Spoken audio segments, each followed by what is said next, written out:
Friends, मैं सुनीता अग्रवाल। मेरे channel पे आप सभी का बहुत बहुत स्वागत है। तो आज हम बनाएंगे बहुत ही ज्यादा टेस्टी रेसिपी। तो चलिए बनाना शुरू करते हैं। आज मैं आपको बहुत ही ज्यादा आसान तरीके से झटपट बनने वाला आंवले का बहुत ही ज्यादा टेस्टी अचार बनाना बताती हूँ। कैसे बनाया जाता है। हम इन आंवलों को ना काटेंगे, ना उबालेंगे, ना स्टीम करेंगे, फिर भी अचार बहुत ही ज्यादा टेस्टी बनके तैयार होगा। आप इस अचार को एक बार बना करके सालों रख के भी खा सकते हैं। चलिए अचार बनाना शुरू करते हैं। अचार बनाने के लिए ये हमने 500 ग्राम आंवले लिए, जिसे अच्छे से पानी से धो करके कपड़े से अच्छे से पोंछ लिया है। आप चाहे तो इन आंवलों को 1 घंटे के लिए पंखे के नीचे भी सुखा सकते, क्योंकि आंवलों के अंदर जरा भी पानी नहीं होना चाहिए। अगर आंवलों के अंदर पानी होगा तो अचार खराब हो सकता है। अब मैं आपको दिखा भी देती हूँ कि हमें किस टाइप के आंवले चाहिए। देखिए, हमें इस टाइप के एकदम फ्रेश आंवले चाहिए। आंवलों के अंदर बिल्कुल भी दाग नहीं होने चाहिए। अगर आंवलों के अंदर दाग होंगे तो अचार खराब हो सकता है। अगर आपके आंवले में हल्का फुल्का पत्ते का निशान है तो ये आंवले चल सकते हैं, लेकिन आंवलों के अंदर दाग नहीं होना चाहिए। तो चलिए अचार बनाना शुरू करते हैं। तो हम सबसे पहले अचार का मसाला बना लेते हैं। हम सभी मसालों का मेजरमेंट इस स्पून से करेंगे। ये वही वाली स्पून है जिसे हम खाना खाते हैं। अब 2 टीस्पून साबुत धनिया हम इस कढ़ाई में डाल देते हैं। 2 टीस्पून सौंफ, इससे अचार में फ्लेवर अच्छा आता है और अचार खाने में भी टेस्टी लगता है। 1/4 टीस्पून मेथी दाना, 1 टीस्पून जीरा, आधी टीस्पून साबुत वाली काली मिर्च। अब इसके अंदर 3 टीस्पून पीली वाली सरसों डाल देते हैं। अगर आपके पास पीली वाली सरसों नहीं है तो आप काली सरसों का भी इस्तेमाल कर सकते हैं, लेकिन हम जब पीली सरसों डालते हैं तो अचार देखने में सुंदर लगता है। और आप चाहें तो आधी पीली वाली सरसों और आधी काली सरसों का भी इस्तेमाल कर सकते हैं। अब इन मसालों को लगातार चलाते हुए स्लो फ्लेम पे 2 से 3 मिनट करीब भून लेते हैं। हमें इन मसालों को ज्यादा नहीं भूनना है, बस मसालों के अंदर जो नमी होती है उसे निकालना है। आप चाहें तो इन मसालों को धूप में भी रख सकती है, तब आपको भूनने की जरूरत नहीं पड़ेगी। और इसी तरीके से लगातार चलाते हुए भूनेंगे, जिससे कि मसाले जले ना।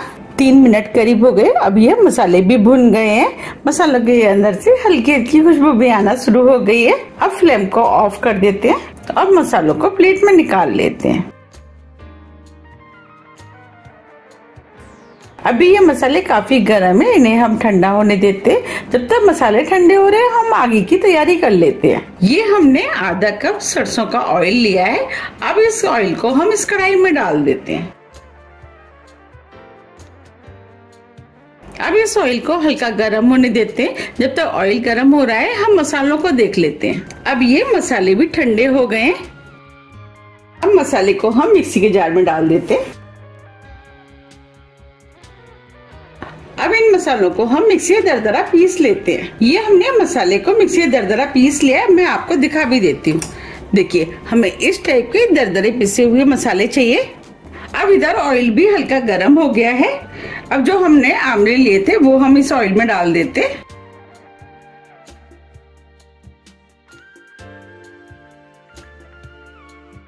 अब इन आंवलों को लगातार चलाते हुए स्लो फ्लेम पे 80% तक सॉफ्ट कर लेते हैं। हमें इन्हें लगातार चलाते हुए सॉफ्ट करना है, जिससे कि ये आंवले चारों तरफ से एक से पक के तैयार हो।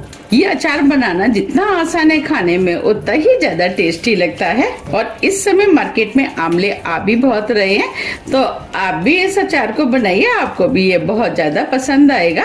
मैंने अपने चैनल पर काफी तरह की आंवले की रेसिपियां डाली हुई हैं, उन्हें काफी पसंद भी किया गया है। आप चाहें तो मेरे चैनल पर जाकर के उन सभी रेसिपियों को देख सकते हैं। और आपको तो पता ही है कि आंवला हमारी हेल्थ के लिए कितने ज्यादा फायदेमंद होता है, क्योंकि इसके अंदर भरपूर मात्रा में विटामिन सी, कैल्शियम वगैरह पाया जाता है, जो हमारे शरीर के लिए बहुत ही ज्यादा फायदेमंद होता है। 8 मिनट करीब हो गए हैं। अब ये आंवले 80% तक कुक हो गए हैं। अब मैं आपको दिखा भी देती हूँ। अब मैं आपको पास से भी दिखा देती हूँ। देखिए, आंवले के ऊपर ये क्रैक आ गए हैं, इसका मतलब ये 80% तक कुक हो गए हैं। अब फ्लेम को ऑफ कर देते हैं और ऑयल को हल्का ठंडा होने देते हैं। और आंवलों को हम बीच बीच में इस तरीके से ऊपर नीचे करते रहेंगे, जिससे कि आंवले जले ना। अब ये ऑयल भी हल्का ठंडा हो गया है।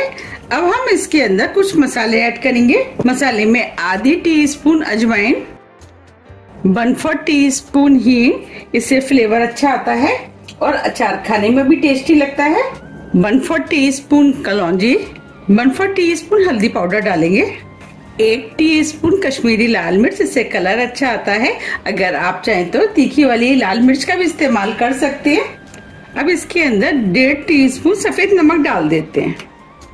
आधी टीस्पून काला नमक, इससे फ्लेवर अच्छा आता है और अचार खाने में भी बहुत ही ज्यादा टेस्टी लगता है। अब जो हमने मसाला पीसा था वो डाल देते। अब सभी मसालों को हम आमले में अच्छे से मिक्स कर लेते हैं। अब ये अचार बनके तैयार हो गया है। आप देख पा रहे कितना बढ़िया आमले का अचार बनके तैयार हुआ है। अब इस अचार को हम अच्छे से ठंडा होने देते हैं। अब ये अचार ठंडा हो गया है, इसे हम बाउल में निकाल लेते हैं। आप देख पा रहे हैं कितना बढ़िया अचार बनके तैयार हुआ है।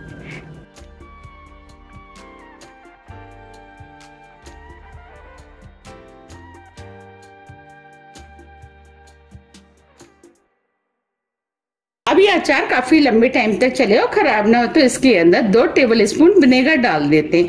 आप कोई भी सिरके का भी इस्तेमाल कर सकते हैं, जो भी सिरका आपके पास है वो डाल सकते हैं। सिरका प्रिजर्वेटिव का तो काम करता ही है और ये अचार को भी काफी टेस्टी बना देता है। अब हम विनेगर को अच्छे से इसमें मिक्स कर देते हैं। अब ये अचार में अच्छे से मिक्स हो गया है। अब इस अचार को हम इस बोट में भर लेते हैं। इस अचार की अच्छाई ये है कि आप इस अचार को तुरंत बना के भी खा सकते हैं, लेकिन इसका असली टेस्ट 2 दिन के बाद ही आता है।